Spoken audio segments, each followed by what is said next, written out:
Alright, for the most part, this is where the majority of us left off, so we'll go ahead and start here. For the rest of you, this can just be considered a bit of review. So, the Warsaw Pact is basically like NATO. As I've said previously, there was a back and forth between the USSR and the United States, and this is one of the many examples. So we have NATO and the Warsaw Pact, we have nuclear weapons, biggest, baddest, furthest, etc. We also have the Marshall Plan and the Comecon Plan. We have East and West Berlin. So this back and forth. So this is the Soviet Union's way of counteracting NATO. Very similar to the map that you have done previously, you can see that East Germany, Poland, Czechoslovakia, Hungary, Romania, Bulgaria, and Albania all became a part of the Warsaw Pact. So there you have it. You have East and you have West. Eastern influence, of course, is the Soviet Union, and Western influence is NATO, or the United States. As time passes, so do people, like Stalin. As passing, there's a very short time where the Soviet Union isn't quite sure who's in charge. Eventually, he's replaced by Khrushchev. Eisenhower is thinking that this is a great opportunity to have an actual conference with the Soviet Union. He proposes the idea of open skies. What open skies basically is we will be able to fly our planes over the Soviet Union, seeing what they have going on as far as nuclear weapons, conventional weapons like tanks, structures that are important to them, and at the same time, the Soviets can do the same thing to us. Khrushchev does not like this idea at all.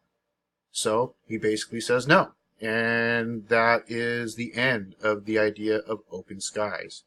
The main reason why Khrushchev says this is that the Soviets were lying. They really didn't have that much of a nuclear buildup. Yes, they had a lot of conventional weapons, but as far as their nuclear capabilities, it just was not there. Beyond this, Khrushchev in general, similar to Stalin, tended to be a bit of a hothead.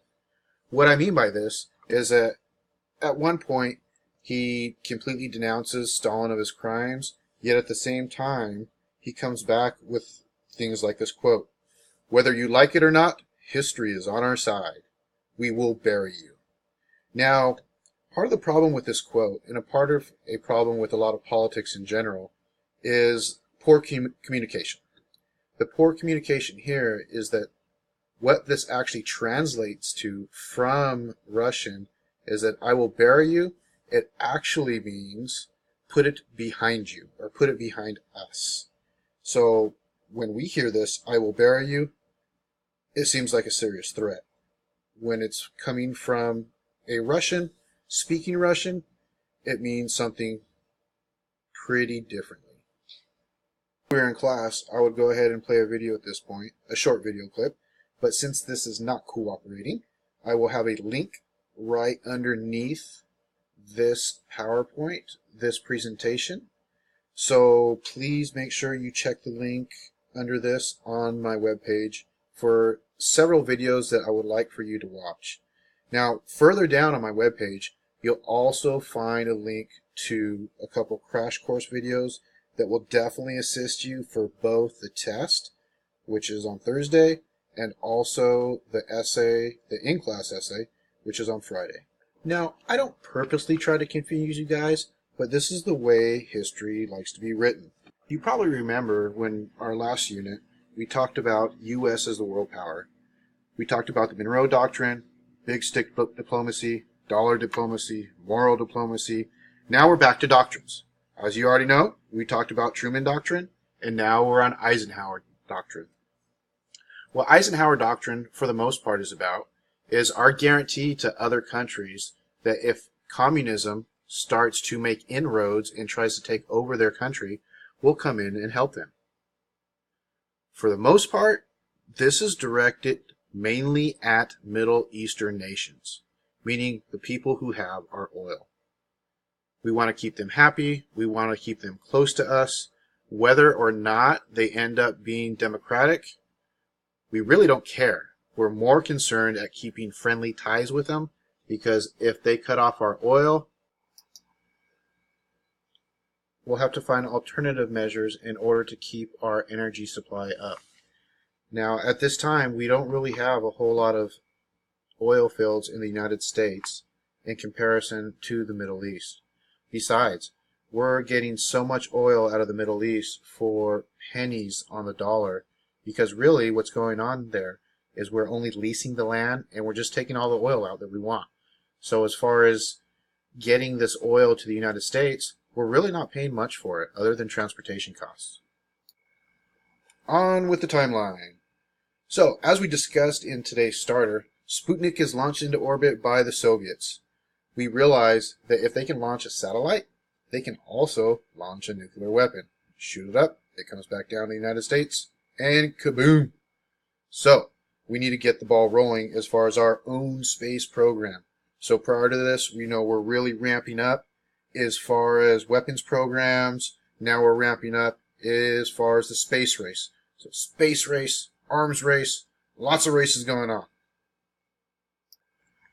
Beyond the space race, Khrushchev is asking that we take our troops from Berlin. There's no way this is going to happen. We're not trusting in Khrushchev, and because of this, this is when Khrushchev builds a wall right down the middle of Berlin. Earlier, I did show you guys that satellite image from space, and it's from modern day. And being that it's from modern day, we can still see the difference between East and West Berlin. East Berlin has the really yellowish lights. West Berlin has the more updated white lights. Also during this time, we see Fidel Castro taking over Cuba. Cuba, we have millions of dollars invested in that island. It's right off our coast. It's like 70 miles away. So with having a communist state that close to us, we are seriously taken aback. We don't like this at all whatsoever. And then in part 2 of the Cold War, when we talk about it, we'll get a little bit more in depth in Cuba. September of 1960, Khrushchev visits the United States. His main reason for this is to go to the United Nations General Assembly. At the General Assembly, there are many different delegates from multiple countries there. They're talking about the issues they have. And a Filipino delegate decides to say some things about Khrushchev that Khrushchev isn't very pleased with. What he says is that the people of Eastern Europe and elsewhere have been deprived of the free exercise of their civil and political rights, and which have been swallowed up, so to speak, by the Soviet Union. Now, when Khrushchev hears this, he is visually upset. He somewhat pushes the delegate aside, and as he pushes him, he takes off his shoe and starts pounding it on the desk that's in front of him. And he basically tells the world that the Filipinos are just an imperialistic possession of the United States, and he is a toad and a lackey of the United States, and that is all that the Philippines are good for. While Khrushchev is here in the United States, he decides to go for a tour. He goes to LA, he goes to Hollywood, he checks it out, visits with a few people, and while he's there, he wants to go to Disneyland. But being that it's the happiest place in the world, we don't let him go. No, just kidding. The reason behind it is that it's kind of a security issue. I know that many of you have been to Disneyland, and it's a zoo. So how are you supposed to control security around a foreign diplomat like that at Disneyland? Not going to happen. In May of the same year, the Soviets were able to come up with a weapon that was able to shoot our U-2 spy plane down. It had been flying ever since 1954, so we got at least 6 good years use out of it. But no more was that going to be possible. We still made some attempts at it, but because of the weaponry of the USSR is now becoming more advanced, it's no longer a good idea to fly our spy planes over the Soviet Union. We'd have to come up with other ways, like satellites. Some historians argue that this is a reason why the Soviet Union decided to put missiles in Cuba. With our ability to spy on the Soviets, they wanted a way to get back at us. Remember, this is really a back and forth situation between us and the Ruskies. So, this is another back and forth situation. Also spoken about in today's starter was Eisenhower's farewell address. In his farewell address, he warned us about the military-industrial complex. Now, when you have two organizations like the military, which is the government, and this industrial complex of the companies that produce military goods, this is kind of close to fascism. The part of the definition of fascism is the merging of both government and industry going hand in hand and working well with each other, when in contrast, or when we're talking about capitalism, it really should be the opposite. So we don't want to see close ties with our military or our government in general and industry. HUAC, or House of Un-American Activities Committee, headed by your favorite person at this time, Joseph McCarthy. Joseph McCarthy, as we talked about prior in our readings, that he's looking for anybody and everybody he could blame for communism within our country. Be it people from Hollywood, people in the military, politicians, senators or House of Reps that he does not like, or people who are coming into conflict with him. He is blaming them for being communists. The real scary thing about the Red Scare is that as soon as you are suspected by McCarthy of being a communist, you're done.